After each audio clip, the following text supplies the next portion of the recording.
Assalamualaikum warahmatullahi wabarakatuh. Di kesempatan kali ini, saya ingin menceritakan dua orang karyawan yang bekerja di sebuah pabrik di kota.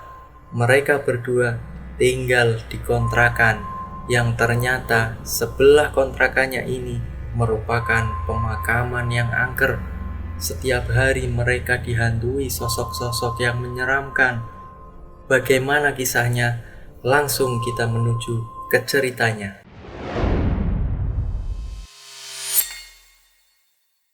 Di kesempatan kali ini, saya ingin menceritakan kisah tentang seorang karyawati yang pernah bekerja di salah satu pabrik di kota besar. Sebut saja Mbak Dini. Hidup di perantauan yang jauh dari keluarga mengharuskan Mbak Dini tinggal di kontrakan. Selama dirinya tinggal di sebuah kontrakan yang terletak di perkampungan, dia mengalami kejadian yang membuat dirinya dan salah satu temannya keluar dari kontrakan itu. Walaupun biaya per bulannya itu murah, tidak membuat keduanya bisa bertahan lebih lama. Awal ceritanya, pertama kalinya Mbak Dini mencari kontrakan, dia itu tidak tahu jika kontrakan yang ditujunya ini letaknya dekat dengan pemakaman umum. Sebagai seorang perempuan, Mbak Dini serta temannya, sebut saja Erni, mereka takut dengan hal-hal gaib. Tapi kontrakan itu yang harganya cocok bagi keduanya dan letaknya dekat dengan pabrik tempat mereka kerja. Mbak Dini pun tidak peduli dengan rasa takutnya itu. Setelah hampir 3 bulan menempati kontrakan itu, akhirnya ketakutannya itu terbukti. Selama hampir 3 bulan itu pun, Mbak Dini baru menyadari dan baru mengetahui kalau tempat di belakang kontrakannya itu pemakaman umum. Karena sebelumnya mereka mengira pemakaman dengan kontrakan jaraknya lumayan jauh.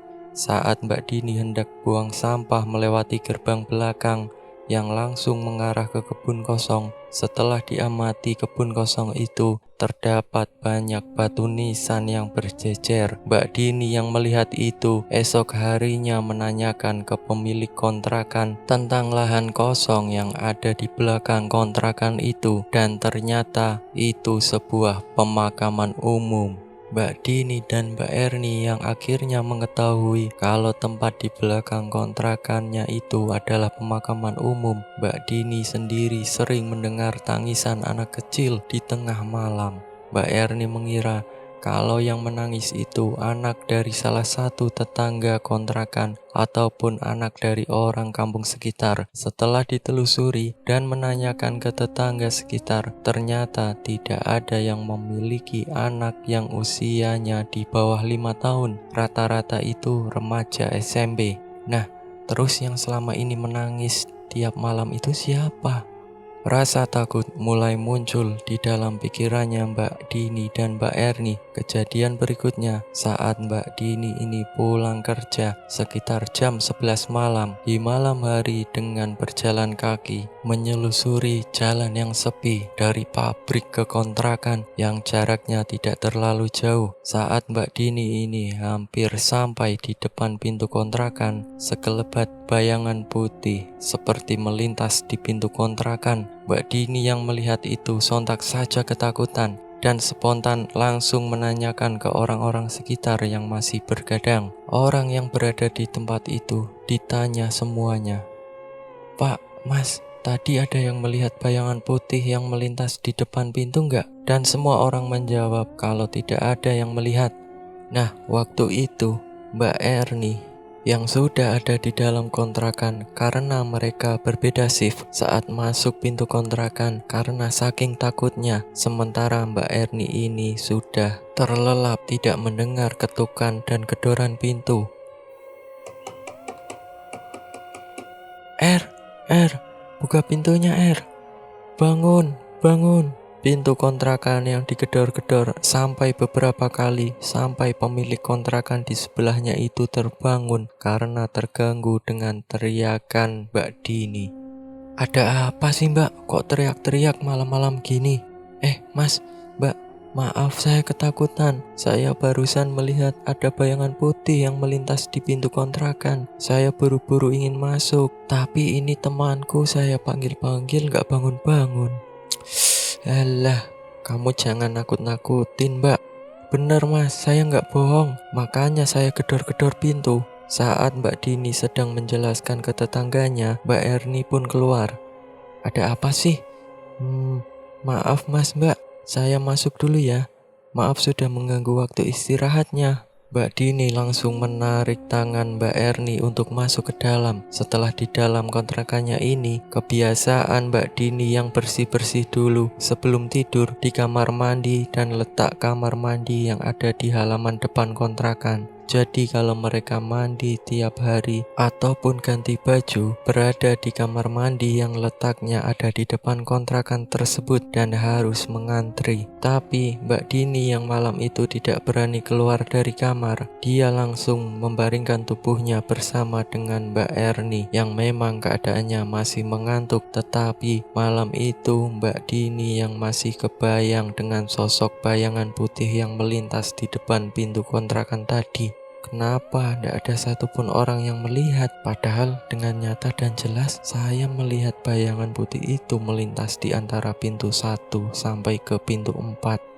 Semua kamar itu seakan-akan dilintasi oleh bayangan putih itu karena memang letak kontrakannya itu berjejeran. Esok harinya Mbak Erni yang shift pagi, sementara Mbak Dini itu ditinggal sendirian karena dia shift malam. Saat ditinggal sendirian, Mbak Dini mulai merasakan hal-hal di luar nalarnya.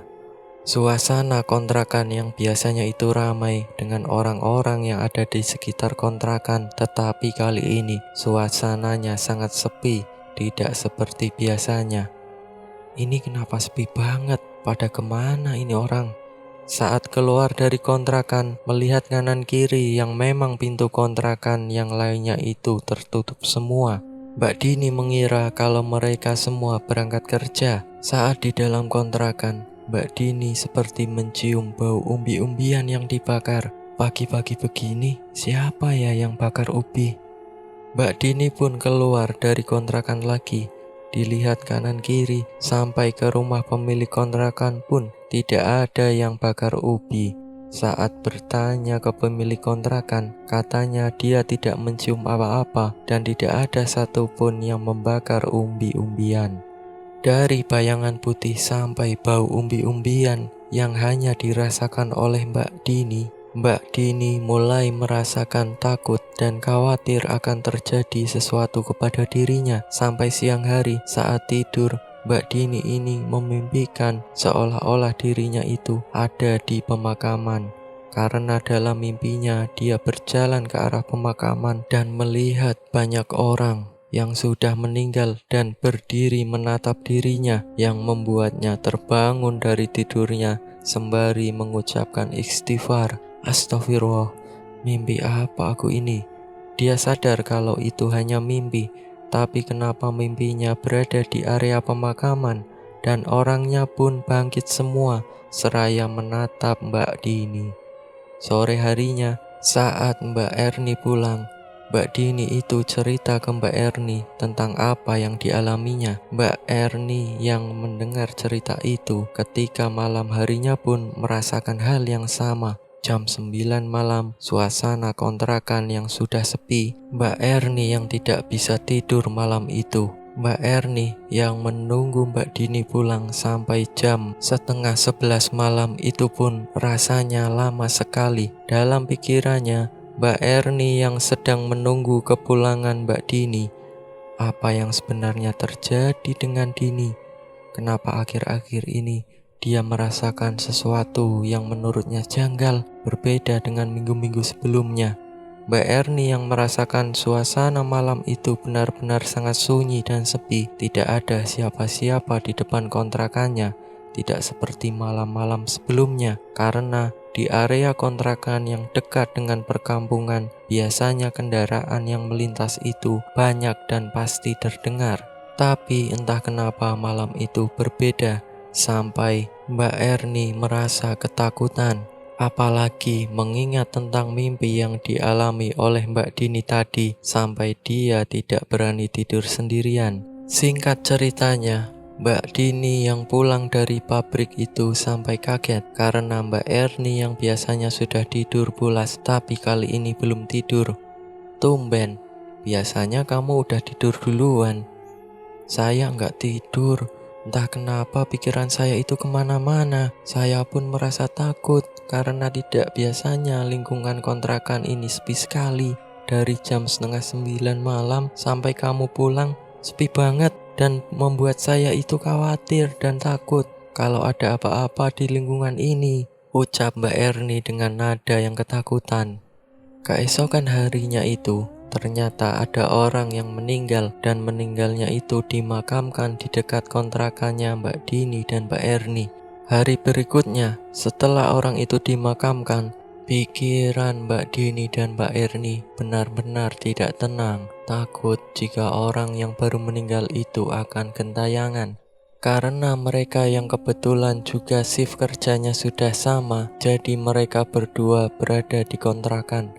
Di malam hari, Mbak Dini yang sedang tertidur, di dalam mimpinya itu, Mbak Dini bertemu dengan sosok perempuan yang wajahnya sangat mengerikan. Wajahnya yang berlumuran darah yang menatapnya dengan tajam. Dengan kondisi wajah yang sudah tidak terlihat karena memang wajahnya berlumuran darah yang membuat Mbak Dini itu langsung terbangun.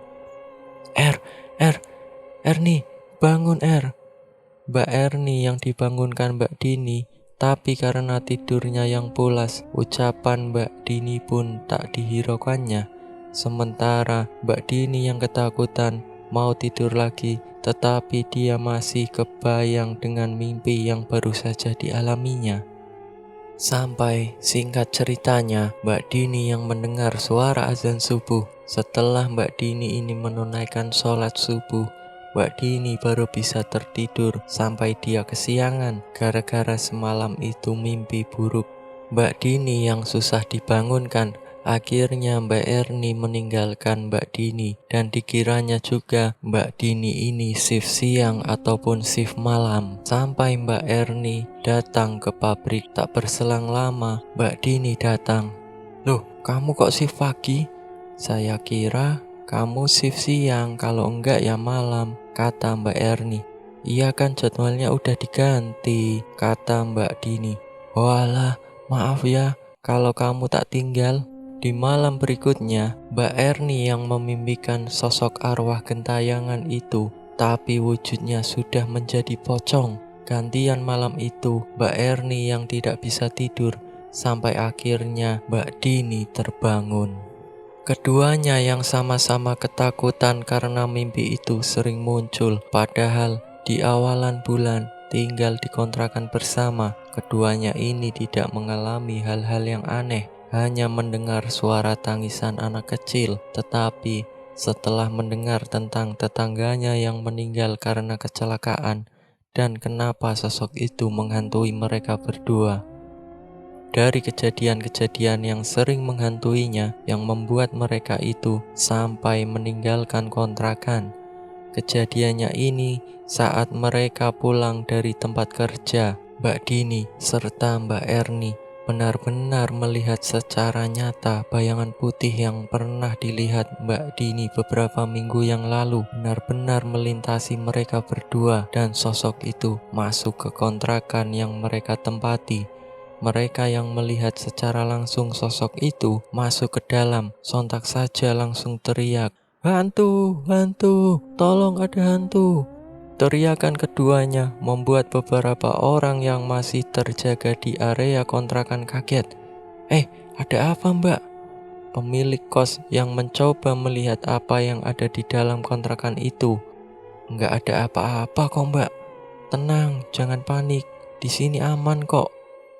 Setelah melihat kontrakan itu tidak ada apa-apa, keduanya ditinggalkan oleh beberapa orang yang berjaga di area itu. Malam harinya, saat hendak istirahat, bayangan itu benar-benar muncul di antara kamar mandi yang biasa mereka gunakan untuk sekedar mencuci tangan dan kakinya.